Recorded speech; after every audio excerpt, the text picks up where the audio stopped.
Bahkan ada ceramah dari satu ustazah, ceramahnya sangat viral dan fenomenal. Apa dia bilang? Di hari surga besok, Bu, ya, jangankan pangeran-pangeran, suami orang pun tidak apa-apa.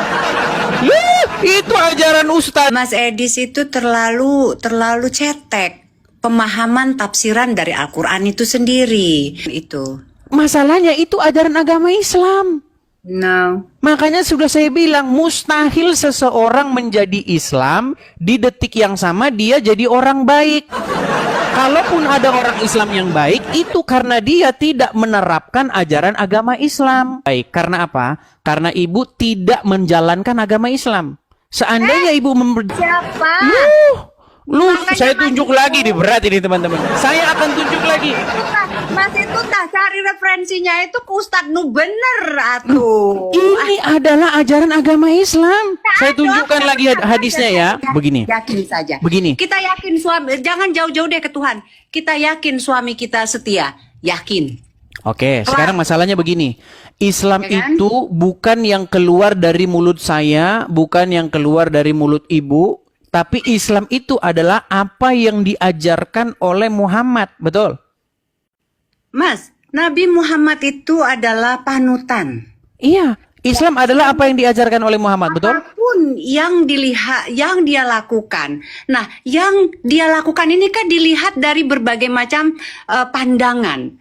Penglihatan orang yang berbagai macam ya pada saat itu. Bisa saja mereka mentafsirkan lain. Bisa saja pengertian dari satu orang dan satu orangnya lain, dari para sahabatnya itu pun lain gitu loh. Baik. Ya, Kalau ini kira-kira bagaimana? Apakah kita di sini masih berlainan di sini? Ini adalah ajaran agama Islam nih. Makanya saya tadi bilang, mustahil seseorang itu menjadi orang baik tapi di detik yang sama dia Islam.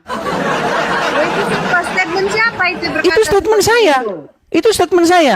Kalaupun ada, saya percaya banyak orang yang KTP-nya tertulis Islam tapi dia baik.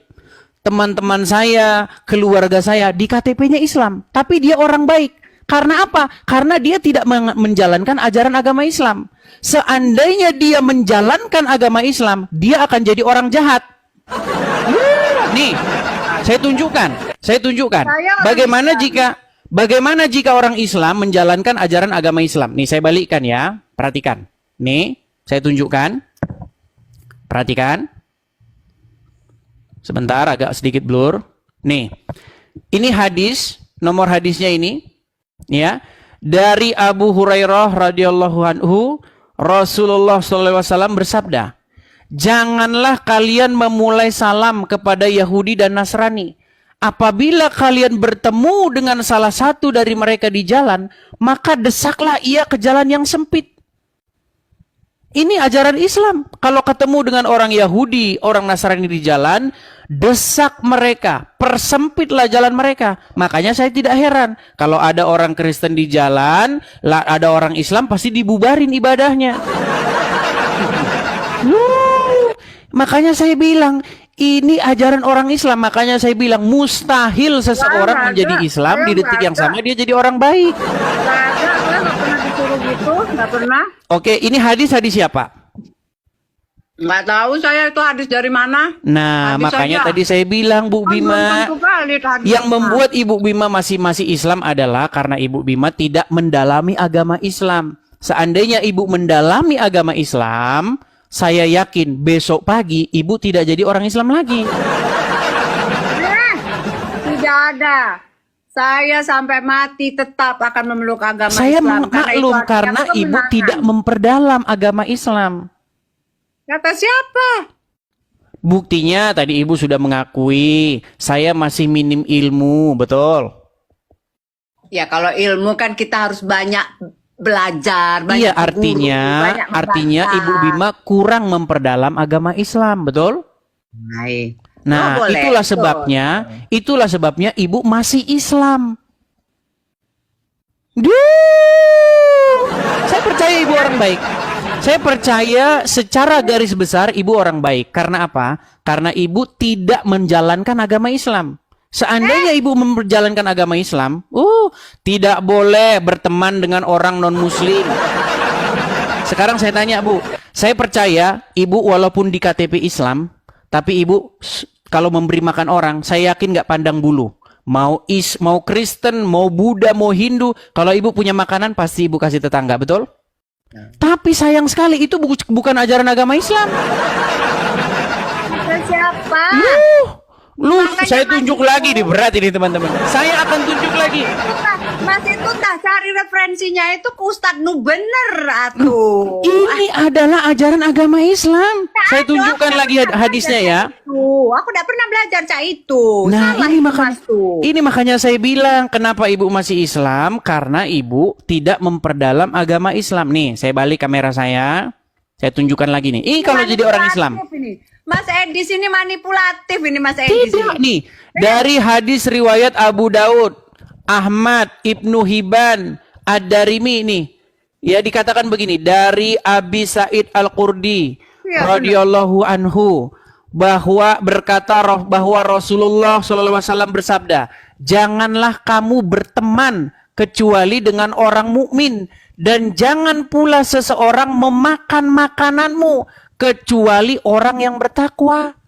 Mas, udahlah Mas itu makanya kalau memang benar mencari ilmu keislamannya itu, pergilah ke Islam ataupun tokoh-tokoh ataupun ustadz-ustadz, guru-guru yang memang sudah tinggi ilmunya.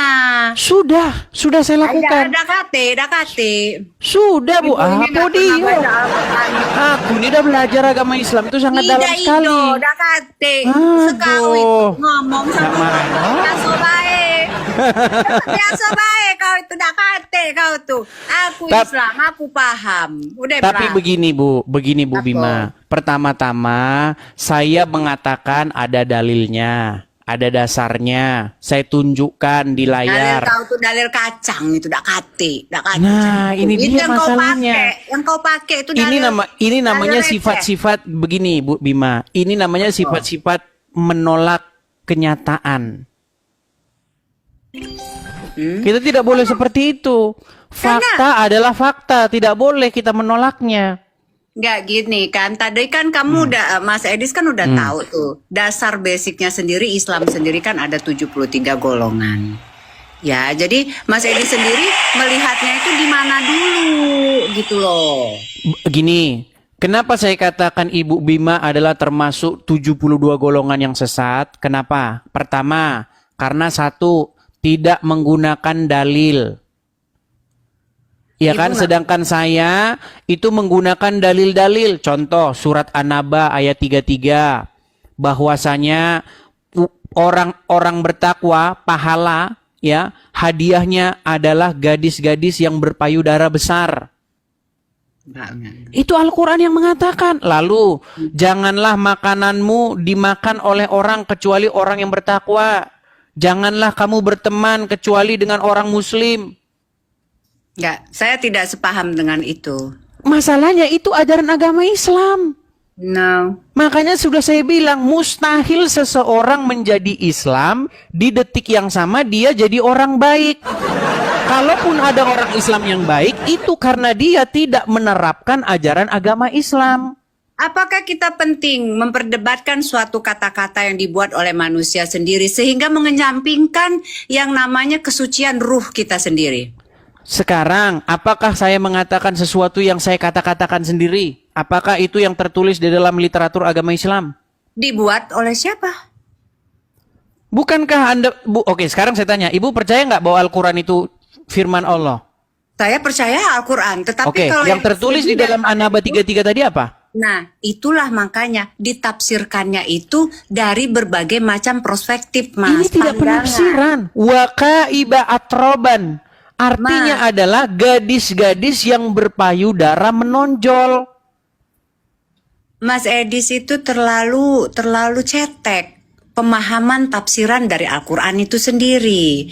Secara gini Mas, kalau kita itu ibaratnya sudah menjadi ruh, apakah masih kita pandang itu yang kayak gunung-gunung apa tadi Mas bilang itu? Itulah ajaran agama Kristen. Nih, ada satu dialog antara Yesus dengan orang-orang Saduki. Jadi ada satu sekte dalam agama Yahudi, yaitu orang-orang Saduki. Orang-orang Saduki itu tidak percaya dengan kebangkitan orang mati. Kalau orang sudah mati, sudah selesai hidup ini, nggak ada kebangkitan. Nah, orang-orang Saduki dalam tanda kutip, mereka mengejek Yesus dengan pertanyaan begini. Guru adalah seorang wanita. Dia memiliki suami, kemudian suaminya meninggal. Nah, kemudian dia mengambil suami lagi, suaminya meninggal lagi. Mengambil lagi, sampai 7 kali. Lalu perempuan itu pun mati. Pada hari kebangkitan nanti, siapakah yang menjadi suami dari perempuan itu? Sebab dia telah bersuamikan 7 orang. Apa kata Yesus? Kamu betul-betul sesat. Karena pada waktu hari kebangkitan, orang tidak kawin dan dikawinkan, melainkan hidup seperti malaikat di sorga. Orang tidak kawin lagi. Tubuhnya tidak membutuhkan lagi makanan untuk bisa hidup. Tetapi dibangkitkan dengan tubuh yang baru. Nah, sedangkan di dalam ajaran agama Islam, lanjut. Loh, bahkan ceramah. Ada ceramah dari satu ustazah, ceramahnya sangat viral dan fenomenal. Apa dia bilang? Di hari surga besok, Bu, ya, jangankan pangeran-pangeran, suami orang pun tidak apa-apa. Itu ajaran ustazah yang sangat viral. Mungkin sebenarnya nggak harus jadi ustazah itu saya kali ya. Nah, makanya coba tanggapi dulu itu ustazah yang lagi viral. Dia bilang apa? Jangankan pangeran, kata dia, dengan logat Minangnya. Jangankan pangeran, suami orang pun nggak masalah kalau mau. Itu surganya Islam. Turunin bang, bosen katanya. Udah disuruh-suruh saya. Gimana kira-kira? Boleh kita lanjut lagi besok atau bagaimana? Oh, nggak masalah. Saya tadi juga sebenarnya agak menarik sih ilmu ini ya. Sharing ini gitu kan, debat ini gitu kan. Tetapi yang ingin saya sampaikan di sini kalau saya sendiri secara pribadi ya Mas ya. Banyak juga yang menghujat saya karena saya tidak menggunakan hijab ya, ataupun saya memakai hijab. Bagus, hijab itu tidak ada dalam Al-Quran. Nggak ada, hijab itu tutup kepala, nggak ada. Saya 13 tahun memperdalam agama Islam. Ya, 100 kali lebih saya membaca Al-Quran, tidak saya temukan pengertian hijab itu artinya tutup kepala. Yang dihijabi itu ini, dada ke bawah. Karena zaman dulu perempuan-perempuan itu tidak pakai atasan, mohon maaf, tidak pakai atasan. Lalu Umar punya ide, Umar bin Khattab, sahabatnya Muhammad punya ide, berkata begini, wahai Rasulullah, bagaimana kalau istri-istrimu ini dihijabi? Hijab itu artinya penutup badan, bukan penutup kepala. Hijab sebagai penutup kepala itu. Mas Edi, saya bilang di dalam agama saya sendiri pun, dalam agama sebagai seorang muslimah ya, saya juga sebenarnya agak-agak sedikit ingin membuka gitu ya untuk pemahaman teman-teman ya. Ternyata di dalam Muslim sendiri saling menjatuhkan dengan hijab itu sendiri pun itu juga luar biasa pressure-nya, tekanannya gitu ya, karena saya juga terkadang menggunakan kerudung ataupun kadang tidak gitu kan. Ini apa toh? Apa iki? Gip itu, gip. Gip, oh kemasnya. Terserah, ada ke siapapun dia mau ngasih. Nih, ini saya kasih tunjuk ya, bagaimana zaman-zaman dulu, saya tidak tahu. Saya tidak tahu ya, mungkin ibu kelahiran tahun berapa saya nggak tahu. Nih, ini adalah wanita-wanita zaman dulu. Nggak ada orang pakai jilbab zaman dulu. I know. Nih, apakah gini? Menjadi pertanyaan begini, apakah dulu orang Islam tidak pernah baca Quran? Ini wanita-wanita Indonesia zaman dulu, tahun 90-an. Nggak ada orang pakai jilbab. Nggak ada. Bahkan zaman dulu saya masih ingat, zaman saya masih SD, masih kecil, kalau ada orang pakai jilbab, kami kira itu kuping besar sebelah. Iya, zaman saya masih kecil, ngelihat orang berjilbab itu, kami merasa heran. Kenapa itu kepala ditutup-tutupin? Karena kami pikir dulu, telinganya itu entah sompal, entah gimana. Nih, orang zaman dulu nggak ada jilbab-jilbaban tuh, mana? Nggak ada. Nih ada ini zaman sekarang nih modern. Ini zaman sekarang, SMA zaman sekarang. Zaman dulu nggak ada jilbab-jilbaban. Oh. Kalau nggak percaya lihat zaman dahulu. Bagaimana dulu ya, saya masih ingat zaman sekolah. Emang Mas Edi ini lahir tahun berapa? Saya umur saya sekarang belum ada belum ada, masih 35 lebih dikit. Masih muda lah. Saya Iya. aja udah umur 49, 48. Iya, Ibu mirip artis soalnya. Mirip siapa? Saya lupa. Jadi gini, zaman saya sekolah, zaman saya masih SD, saya masih ingat foto-foto di buku saya dulu. Nah, Ita Purnamasari, Novia Kolopaking, Desirna Nasari, siapa lagi? Pokoknya foto-foto artis zaman dulu nggak ada pakai jilbab. Jilbab itu adanya dari tahun 2015 ke sini. Itu Mas. pun yang promosi pakai jilbab harus pakai jilbab. Tukang penjual jilbab. Istrinya ustadz-ustadz di pondok pesantren. Mereka yang gembor-gemborkan pakai jilbab biar laku dagangannya. Iya. Mas, kalau saya yakin ya, yang namanya kita percaya, kita bertakwa, itu terkadang tidak perlu menggunakan logika yang terlalu berlebihan. Percaya saja. Tapi Karena- itu sayangnya ajaran agama Kristen. Di dalam ajaran agama Kristen, apa yang pernah ditanya kepada Yesus? Guru, hukum apakah yang terutama? Apa kata Yesus? Kasihilah Tuhan dengan segenap hatimu, dengan segenap kekuatanmu, dan dengan segenap akal budimu. Dan kasihilah sesamamu manusia seperti dirimu sendiri. Pada kedua hukum itulah semua hukum tergantung. Amin, Semua amin. hukum digantungkan kepada itu. Tapi sayang, kalau ibu masih beragama Islam, apalagi menjalankan agama Islam, mustahil ibu mengasihi sesama. Tadi kan sudah saya bacakan. Menurut ajaran agama Islam, jika kamu bertemu dengan orang Wahyudi dan orang Nasrani di jalan, desaklah mereka ke jalan yang sempit. Jangan seperti itu, digede-gedein banget. Tapi itu kan memang benar. Cobalah kalau misalnya di negara-negara yang muslimnya minoritas, orang muslim yang digencet habis-habisan. Di mana? Tidak benar. Di mana? Coba tuh pergi ke Paris tuh, semua orang Islam yang menggunakan dengan Saya sudah pernah di Paris, saya sudah pernah ke Prancis, nggak ada di situ kayak begitu, nggak ada, nggak ada, Ada lah. tidak Paris ada. ada. Seperti yang ibu katakan tidak benar. Oh, saya tidak terguncang, Mas. Ini ya, maaf saya baca. Saya tidak terguncang. Saya pun paham tentang sedikit ilmu kasih Tuhan ya. Kudus. Saya sedikit paham itu ya. Dan saya menyikapi semua perbedaan itu diambilnya bukan di perbedaannya, tetapi apa yang mempersatukannya. Itu saja. Ya, tetapi masalahnya jika ibu masih Islam atau menerapkan ajaran Islam, mustahil bersatu. Karena Muhammad itu membawa permusuhan. Bahkan di dalam hadis dikatakan, kiamat tidak akan terjadi sampai sebelum kaum muslimin membunuh. Loh, itu fakta loh. Apa? Saya pakai kata sensor karena nanti ini kan maksudnya membunuh NUH. Ada hadisnya, kiamat tidak akan terjadi sampai kaum muslimin membunuh orang-orang Wahyudi.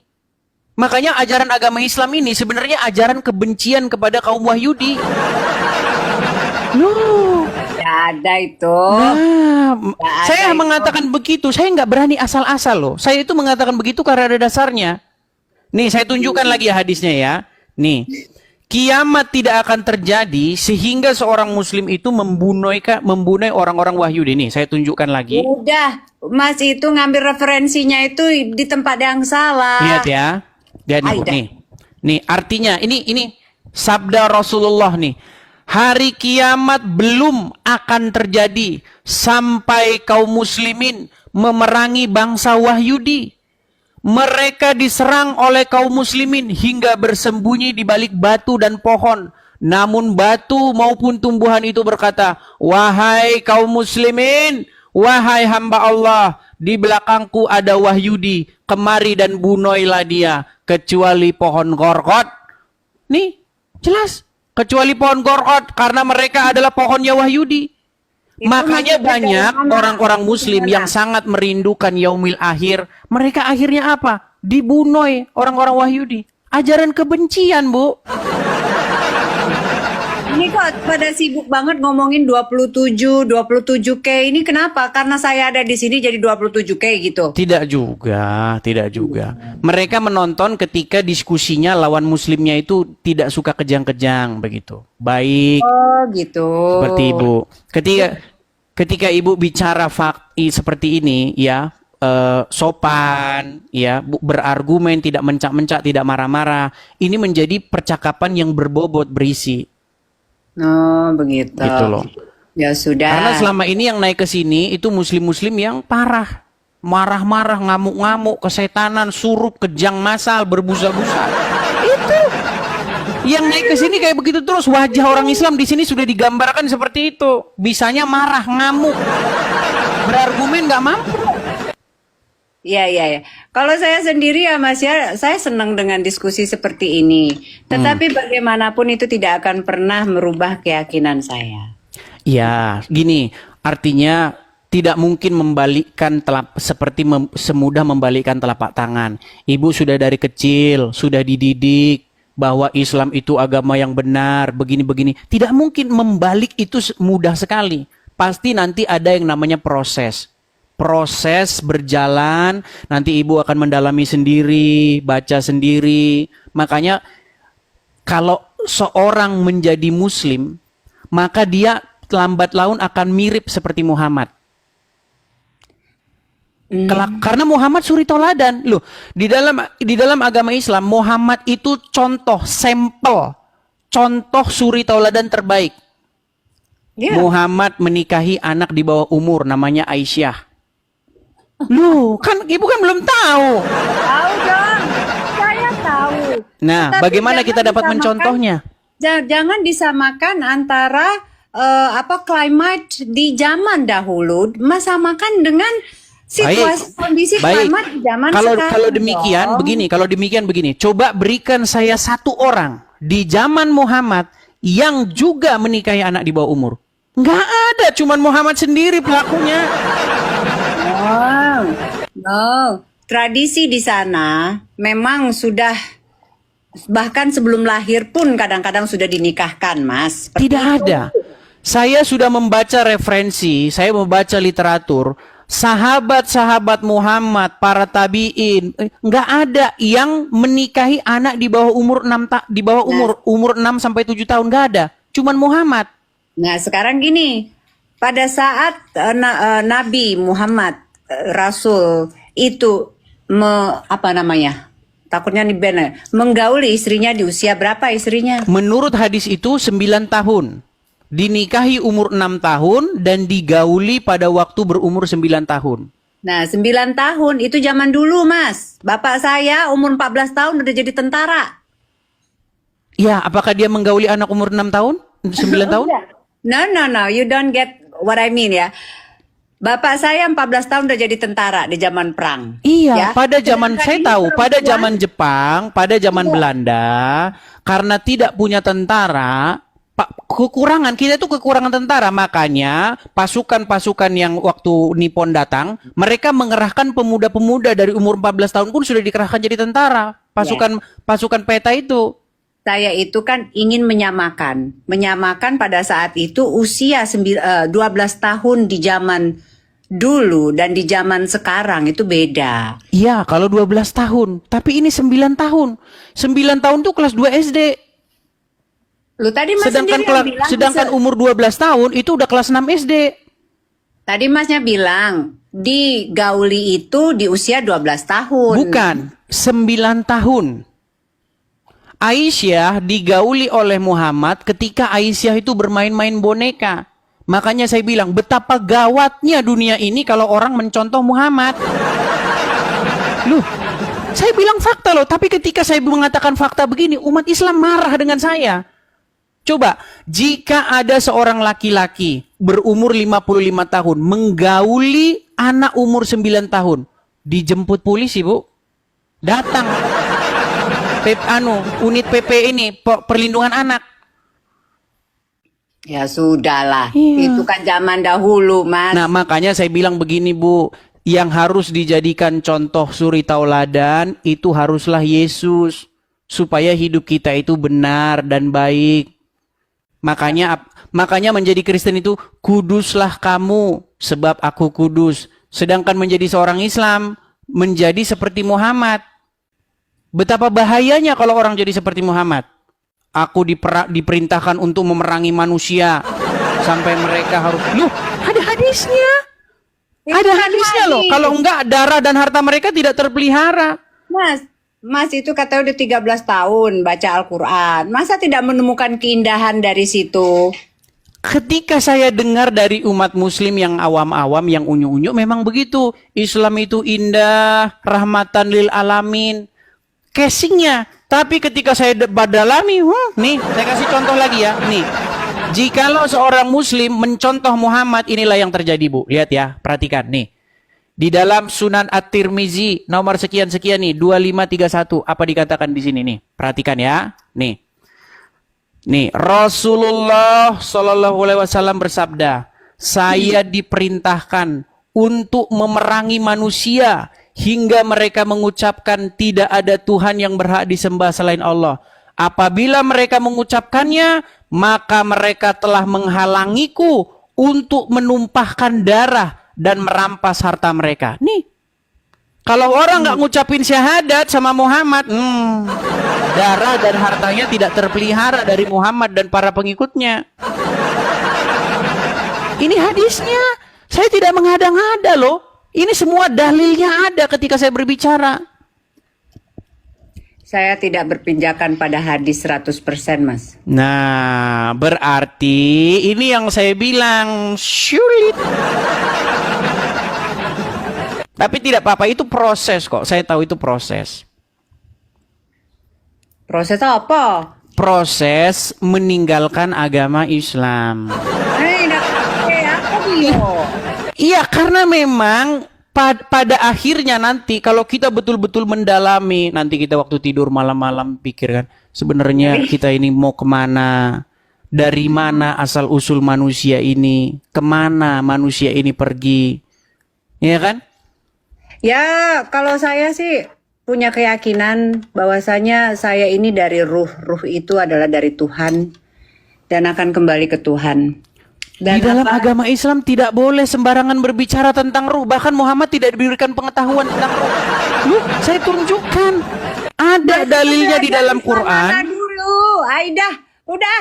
Mas itu belajar Islam mana dulu? Islam cetek, Mas dalamin terus Mas cari perbedaan-perbedaannya. Sama no. Baik.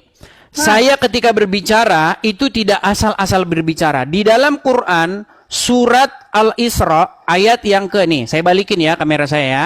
Saya balikin lagi kamera saya. Ini kalau saya ngomong tuh ada dalilnya semua. Tidak pernah saya asal-asalan ngomong. Nih. Saya perbesar dulu. Dalil lah. Nih. Dan mereka bertanya kepadamu Muhammad tentang ruh. Katakanlah, ruh itu termasuk urusan Tuhanku. Sedangkan kamu diberi pengetahuan hanya sedikit. Orang Islam nggak tahu tentang ruh. Itu Islam mana dulu? Ini Al-Quran, surat Al-Isra. Mas, di dalam Al-Quran itu sendiri dikatakan bahwasanya pada saat nanti kita kembali, kita itu akan berupa ruh. Tidak ada ayat yang demikian. Yang ada adalah Muhammad diberitahu, kalau ada orang bertanya tentang ruh kepadamu, bilang, aku tidak diberi pengetahuan melainkan hanya sedikit. Nah, terus manusia itu menurut Mas punya nyawa itu apa? Nah, di dalam ajaran agama Islam tidak diajarkan seperti itu. Yang ada itu di dalam ajaran agama Kristen. Aduh. Nggak ada, aduh. Tapi kita jadi kejauhan ini bahasan kita ini. Tapi intinya masa sih? Gimana? Nyarinya itu, referensinya itu di tempat yang benar, jangan di tempat yang cuman cetek-cetek gitu ilmunya. Oke, di mana saya harus memperdalam agama Islam?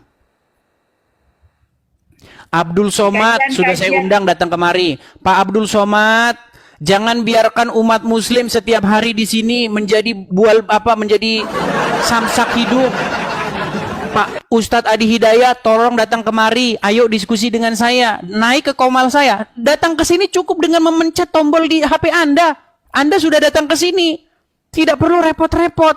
Saya tahu Abdul Somad nggak soalnya ke Singapura aja dia ditolak. Abdul Somad tuh ke Singapura aja dia ditolak, tidak diterima. Masih cari misalnya apa namanya kajian-kajian yang sudah lebih tinggi kali ya ilmunya itu di makrifat, kajian makrifat dan lain sebagainya. Jadi bukan hanya sekedar syariatnya aja yang kita baca, yang kita ikutin, repot. Justru kalau kita mengikuti makrifat Islam yang segolongan Islam Sufi, nih, saya akan tunjukkan apa kata orang-orang Islam. Nih, sebentar ya. Sebentar. Nih, ini kata orang Islam nih. Ketika kita memperdalam agama Islam, lihat, saya tunjukkan lagi ajaran agama Islam kalau orang-orang sudah memperdalam agama Islam ya. Sabar sebentar. Nih, saya tunjukkan. Ini adalah ajaran orang-orang Islam yang sudah memperdalam agama Islam. Saya tunjukkan ya. Nih, bagaimana umat muslim ketika sudah memperdalam agama Islam, dia akan mengatakan bahwa Muhammad itu adalah Allah. Iya, Muhammad itu adalah Allah. Oh ya? Iya. Sebentar ya.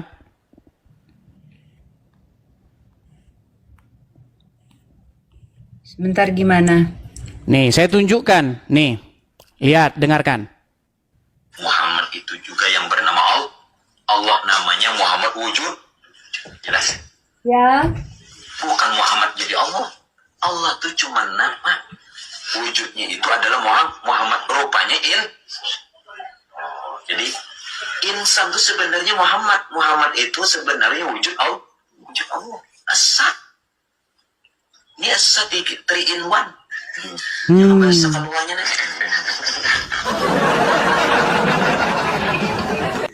Mas Edis. Oke. Terima kasih banget. Sama-sama, Bu. Apa itu namanya? Sudah tadi mengaccept ya. Dan ya semoga gini deh Mas Edis, kalau boleh saya titip, lebih baik kita mengedepankan kesamaan, jangan Seharusnya itu yang saya ingini, supaya Islam bahas agama Islamnya, Kristen bahas agama Kristennya. Tapi yang terjadi orang Islam bahas agama Kristen terus. Enggak.